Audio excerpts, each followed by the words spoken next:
আসসালামু আলাইকুম বন্ধুরা, আশা করছি আপনারা সবাই ভালো আছেন। আমিও আল্লাহর রহমতে আপনাদের দোয়ায় ভালো আছি।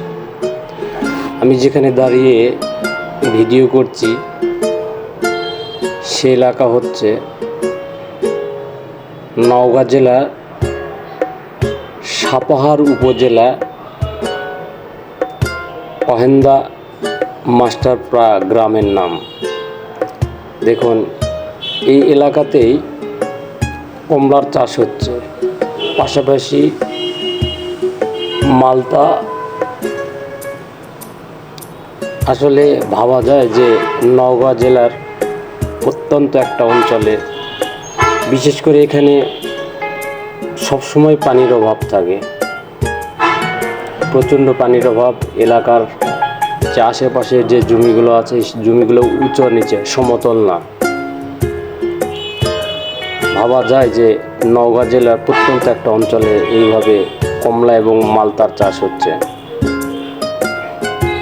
আসলে দেখুন কত সুন্দর, কেবলমাত্র ছোট আকারে মালটা এবং কমলা গাছ ধরছে।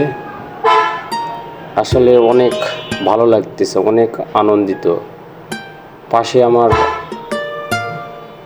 ছোট ভাই রবিউল ইসলাম, উদ্যোক্তা, এই বাগানের উদ্যোক্তা।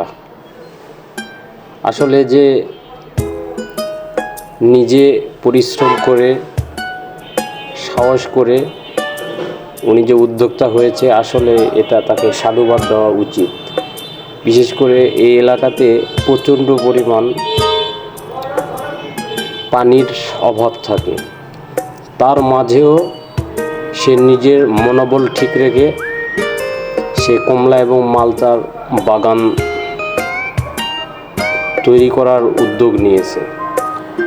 আসলে ইচ্ছা শক্তিটাই হচ্ছে সবচেয়ে বড়। ইচ্ছা শক্তি যদি না থাকে তাহলে কিছুই করা যায় না ভাই। ইচ্ছা শক্তি এবং আল্লাহ তাআলার রহমত যদি থাকে, অবশ্যই সফলতা অর্জন করা যায় এবং সামনের দিকে এগিয়ে যেতে পারা যায়। এই জন্য ভাই, সৎ এবং সততার সাথে যদি আমরা কাজ করি, অবশ্যই একদিন না একদিন সফলতা আসবেই। আপনারা কি বলেন? সফলতা তো একদিনে আসে না, সফলতার জন্য অপেক্ষা করতে হয়।